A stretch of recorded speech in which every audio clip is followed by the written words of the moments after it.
Hello there, friends, and welcome back to more Bravely Default. Last time, we infiltrated the Mithril mines and freed the Canary Boys from their slavery from the Swordbearers.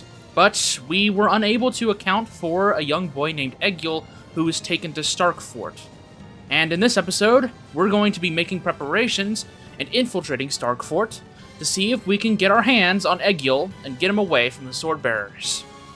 We have some preparations to make before we head out, though, so first things first, I want to head to the armor shop.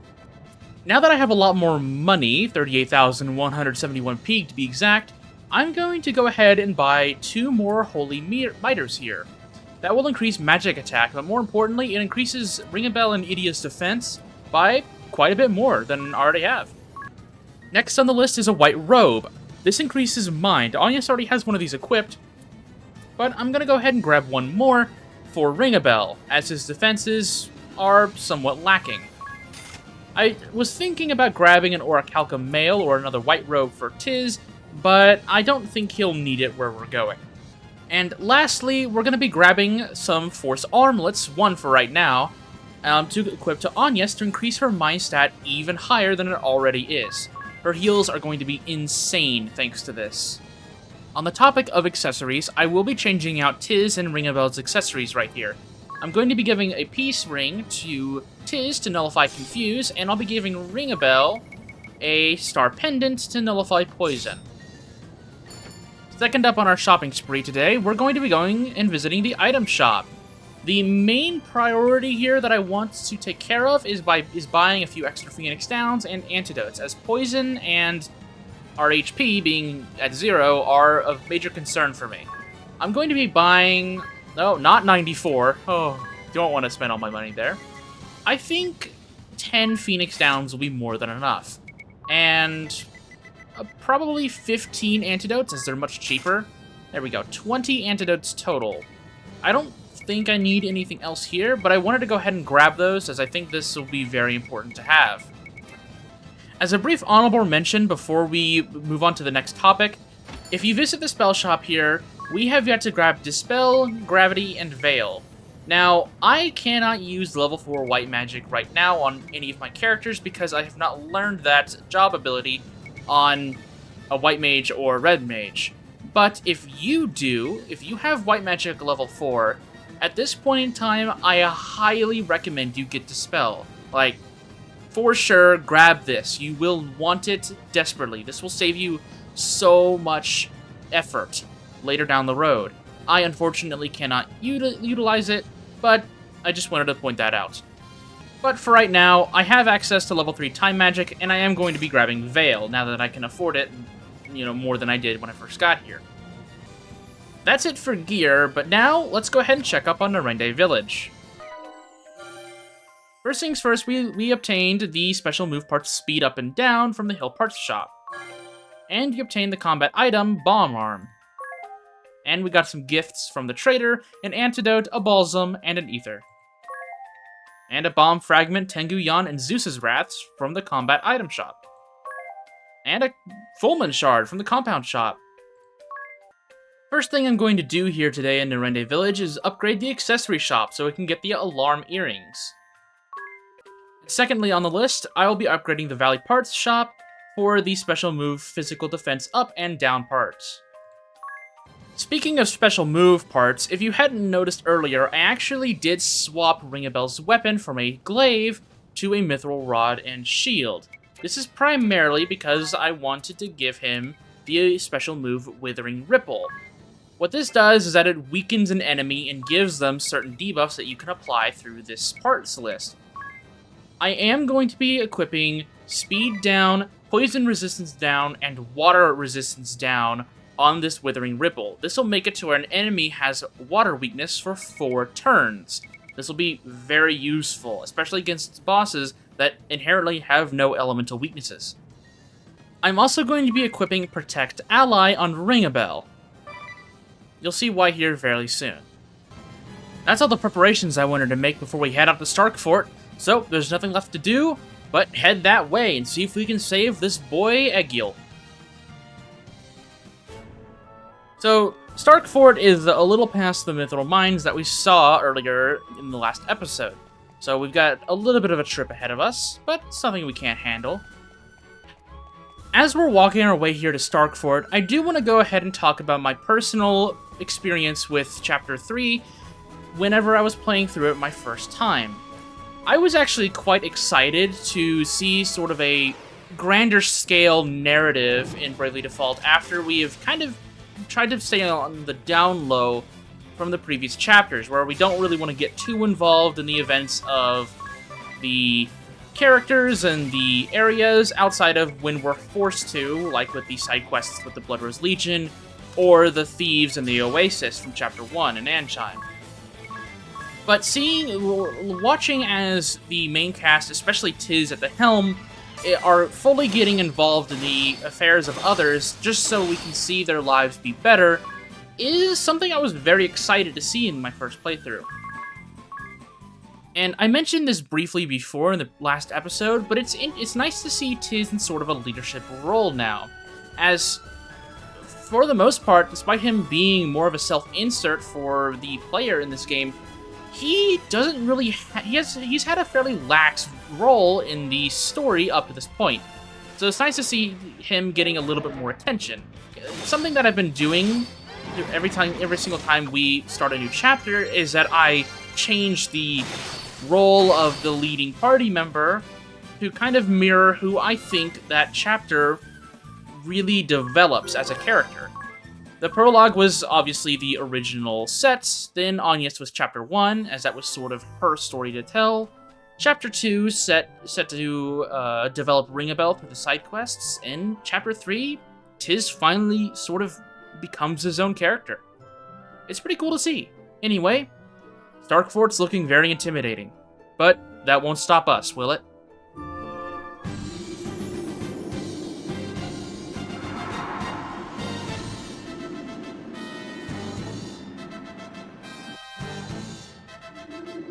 What is that place? A sight to behold, that's for sure. This is where the Civil War started, right? Look, there's a transport ship tied up at the moorings. It looks like they're pooling their weapons and ammunition here for distribution. How are we going to get in? We'll go right in the front door. Don't be absurd! They'll be upon us in seconds! So be it. Our top priority is rescuing the boy Egil.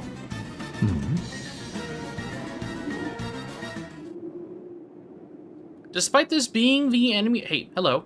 Are you Egil? I saw a boy about my age got taken into the stronghold. Okay, you're not Egil.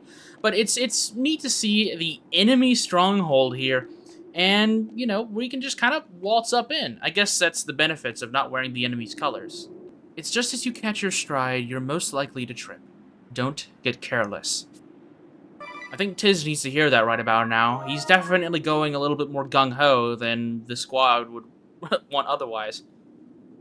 A boy from the mines. Ah, that's right. Someone came by with a child in tow earlier. Said they caught the brat loafing. That's not good. At least we know that he's here. Old man? I'm a traveling merchant, roaming from one journey to the next. Come now. Care to buy anything? So if you want to buy stuff that isn't something that the adventurer can sell, or that you just want to grab, here you can do it. He also does give you level 4 black magic, which we haven't had the chance to grab just yet, and level 4 time magic. So there isn't anything here that I really want to grab right now. In fact, I can't really use anything other than level 4 time magic. I think I will grab Histaga, as that is a group cast haste, and I guess I'll grab Velga.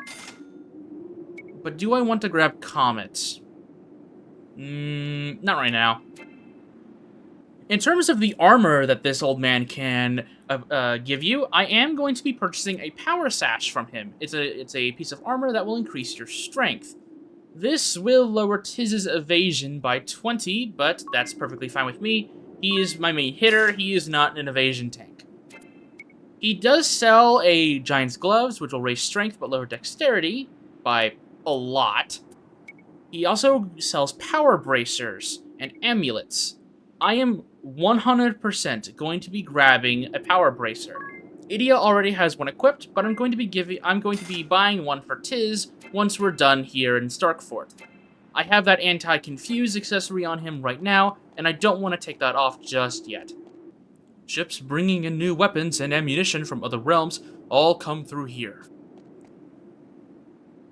This is Starkfort, stronghold of the Swordbearers. We really are in enemy territory. Let's keep our wits about us as we navigate this dungeon. Starkfort.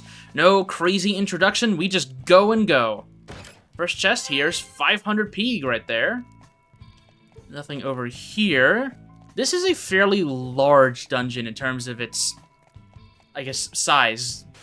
And it can be a little interesting to navigate, but we also run into a lot of black blades here. Thankfully, our strategy doesn't really change all that much from the Mithril Mines. We're just going to be applying some... I think I'll apply some magic with Idia, because I can still use 2 Crescent Moons thanks to this extra BP that we've got here. And then on yes, I'll just Brave once and do 2 heals. There's the Edge of Madness with the Confuse, which is unfortunate. But she procced Revenge on Anyas right there. Thankfully, we don't have to worry about her getting back into action just yet. So, Anyas, these guys are about halfway dead. I don't think she can take them all down with some thunder, so I actually think I'm just gonna Brave once, poke Idia, and then heal up. I don't want Tiz getting confused because he is the fastest member of our team, which is why I put that anti-confuse charm on him. Ringabel can't really do too much with the setup I have on him, as I've removed his spear in order to utilize a special move on a rod, but I will be okay. There's a confuse on Ringabel, but that's okay. I guess he could technically try to bribe our party into not fighting, but we don't have to worry about that. Tiz gained a level up, Idia gained a level up, and Ringabel gained a level up. No job level up, so we got a remedy for that. Since we're in the Blackblade stronghold, it's pretty obvious that the majority of enemies, if not all of them, are going to be Black Blades. So take the knowledge that you learned from the Mithril Mines and apply it here. Just, there's going to be more of them per fight.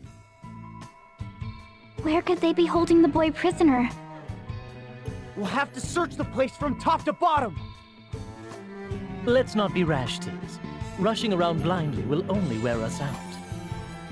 Why don't we see if my journal has any leads? It might point us in the right direction. You can't expect it to have every little detail. Hold on, I've found something. Notes on the layout of occupied Starkfort. I guess I can expect every little detail, Idia. The notes show a war room to the north of here. The west is marked poison. That can't be it. That just leaves east. Let's head that way.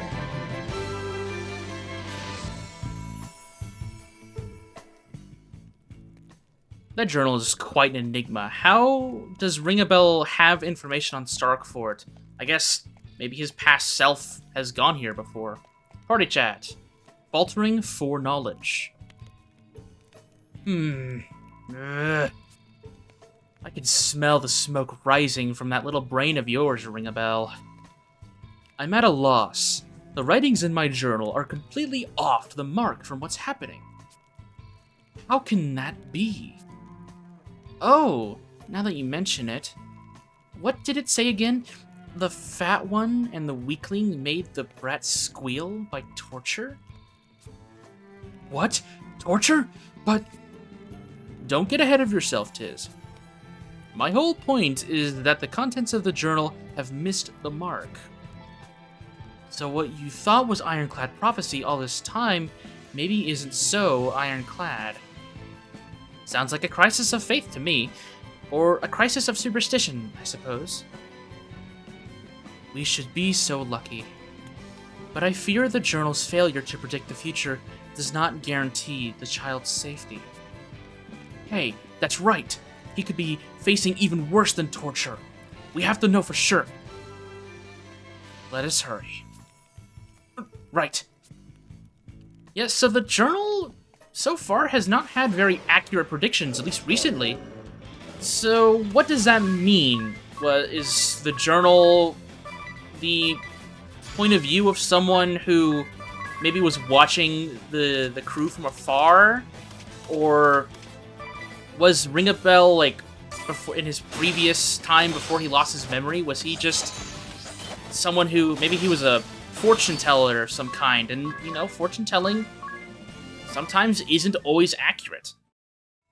Who knows? We know that the book can tell the future, but we still don't know whose point of view it is from.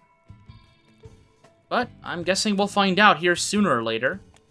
Taking the left side and ignoring all of Ring-a-Bell's advice gives us some straight hallway so far, with one small deviation. And more black blades. Who would have thought? More EXP, this dungeon's given us quite a bit. And Ring-a-Bell gained a job level, and he learned Speculate.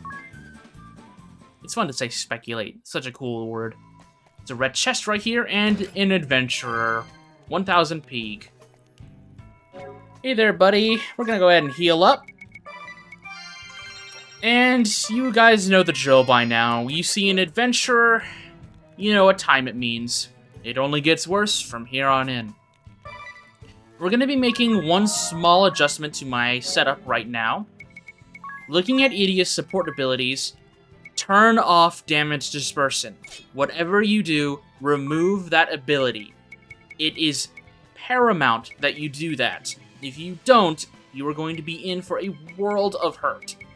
I don't really have anything that can really replace this, but that's okay. Get rid of any damage dispersion support abilities you have on your team, because trust me, you're going to need it. And have that dispel spell ready to go.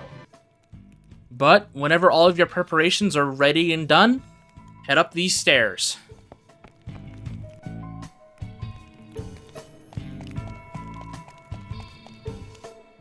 Curses! After all the glory I brought them, he packed me off to the boondocks to patch up wounded soldiers!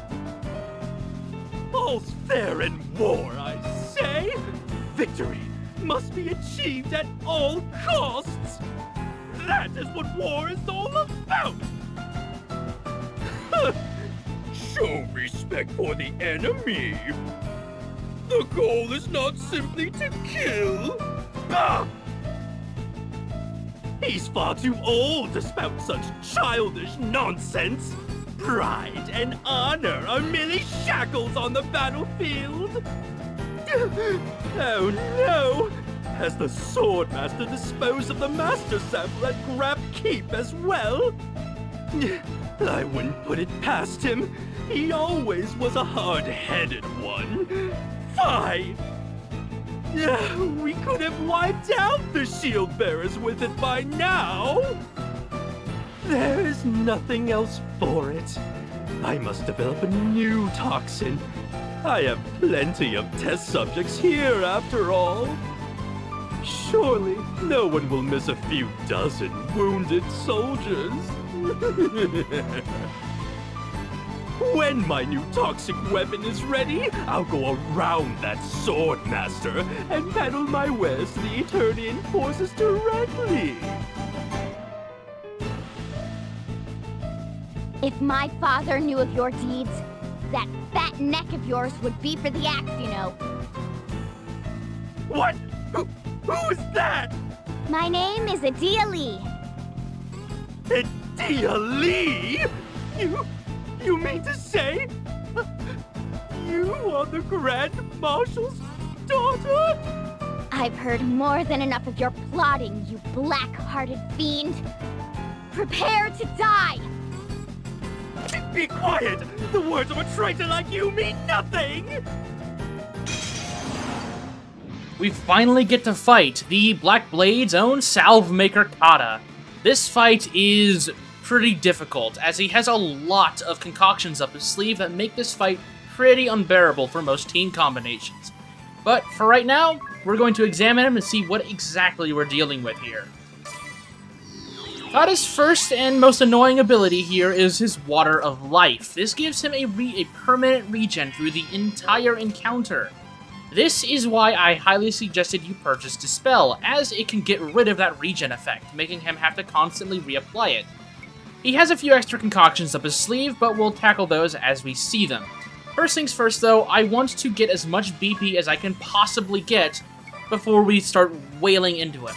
Because that regen is so potent, and he has so much HP, we're pretty much going to have to take him down in one real go. That was another attack that he had there, a Poison High Potion. It's 1000 flat damage that is non-defaultable, that can and will apply poison if you do not have an immune accessory or an ability that can get rid of the status ailment. So that's why if you have any star pendants, to stock up on them and equip them on as many characters as you can. What I'm going to do here is I'm going to be using Ring-a-Bell as sort of my item guy, outside of his special moves. So we're going to be throwing an antidote onto Idia with him, defaulting with Idia, and then using Agnes' turn to speed us up. We want to be the fastest people on the arena here. There we go.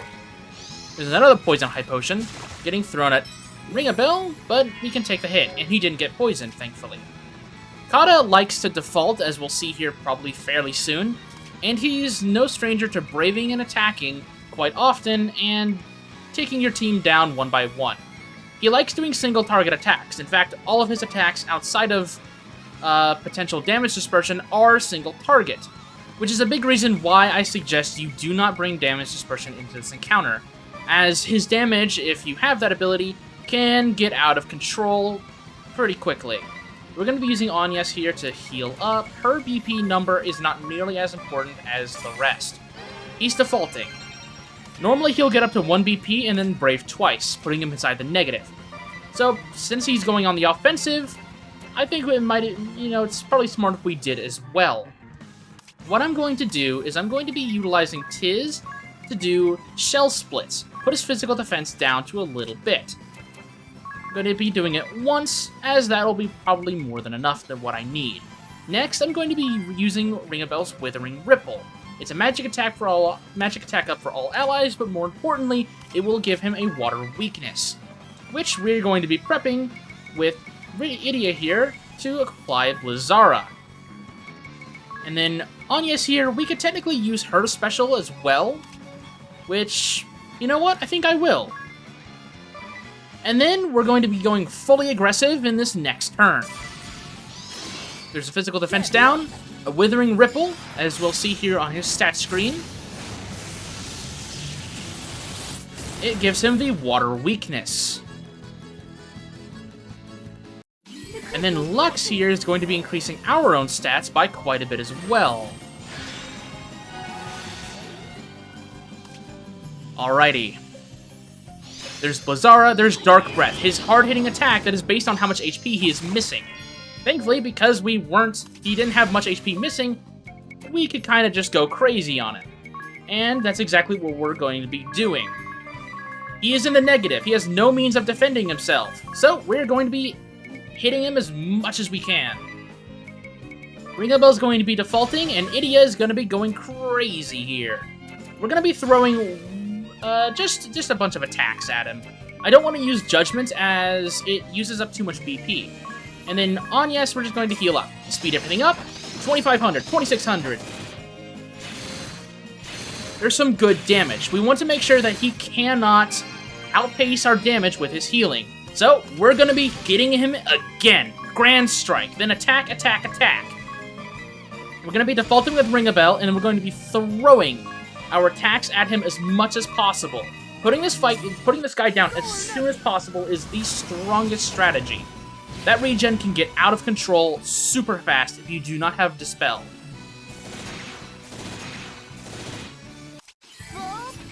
Even if we aren't going to be killing him this turn, the amount of damage we're going to be doing to him, he will not recover from.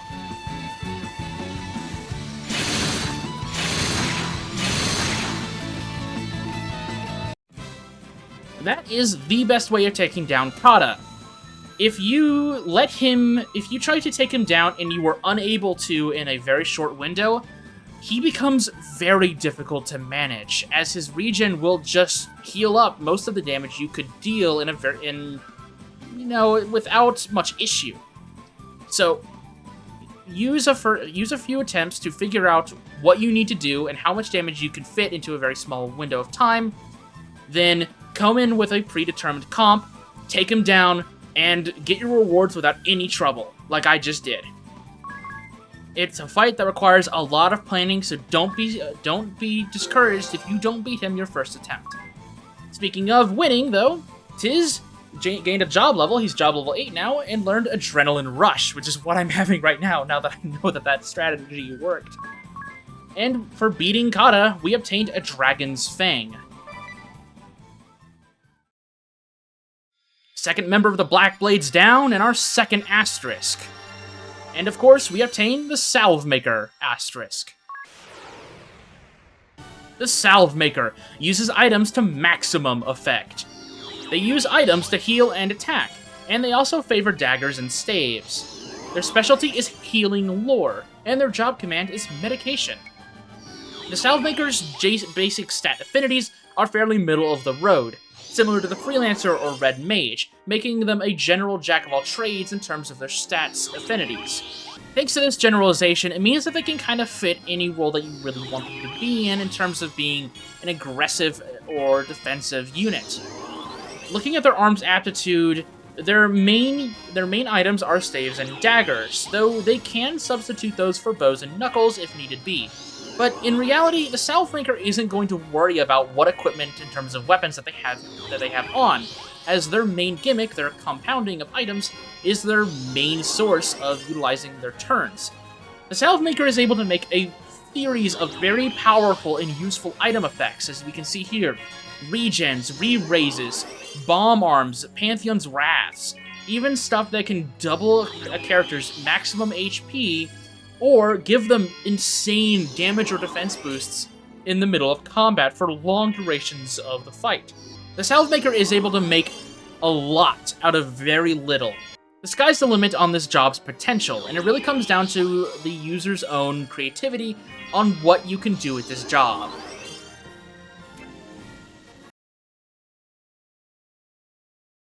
No, it cannot end here. I have left so many experiments undone. My toxins could kill you in seconds. Vestal.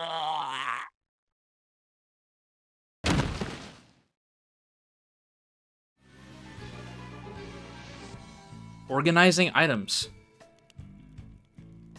Now that we have the Salve Maker asterisk, it should let us heighten the performance of our items, and combine items to make them more powerful as well. That sounds handy, but not really very exciting, is it? I know, right? Far too humdrum for us. In other words, you two are too lazy to organize your items. No, we're not lazy. There are simply other things we'd rather do. It's all fine and dandy to have acquired the Salve Maker job, but your item bags are a jumbled mess. It must take forever to find what you need in it. For example, Idia, don't keep your potions with your high potions. What? They're both restoratives, so why not? I agree with Idia. Having restoratives in one nice, easy-to-grab area, very useful. And you, Ring-a-Bell, don't lump antidotes, echo herbs, and wake-up bells together. Why not? Together, they're like a cure-all. Again, I agree with Ring-a-Bell here. So far, the lazy people have the best points. What if you only need one of them? You'll never find it in time. You should learn from Agnes's organizational skills. Ah, but Agnes, there's no need to keep each of your pills separately. Oh? Yes, of course. Tiz, you and Agnes sure are sticklers for detail. Idia and I, on the other hand, well, to each his own, right? That's right. Don't sweat the details is No, Idia, sneeze the other. Wait, He just sneezed away all the powder items. Well, that means fewer items to organize, right? Let's go.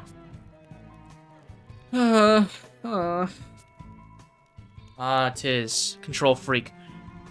This entire fight with Kata was entirely optional, which baffles me. He is someone who is, we recently has been causing so much issues with the Black Blades and the Sword Shieldbearer War. Why is his encounter optional? But besides the point, we obtained the Salve Maker job, and despite Ringabel's lazy organizational skills, he is going to be my Salve Maker. So, equip that somewhat decent-looking outfit on, and I think in terms of what I'm going to give him as a sub-job, I don't really know. There's not really a strong sub-job for Salve Maker right now. I guess for right now, we'll keep it with Miscellany so he can examine characters and enemies.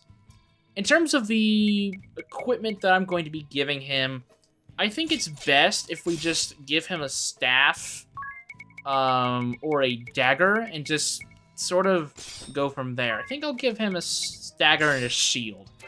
He's not going to be doing too much damage, but maybe this will work out. I think this is a decent stopping place for today. We haven't found Egil, but rest assured, we will hear very, very soon. So, next time on Bravely Default, we're going to be exploring the other side of Starkfort in hopes of finding Egil somewhere in this interior. So, with that said, I'll see you soon.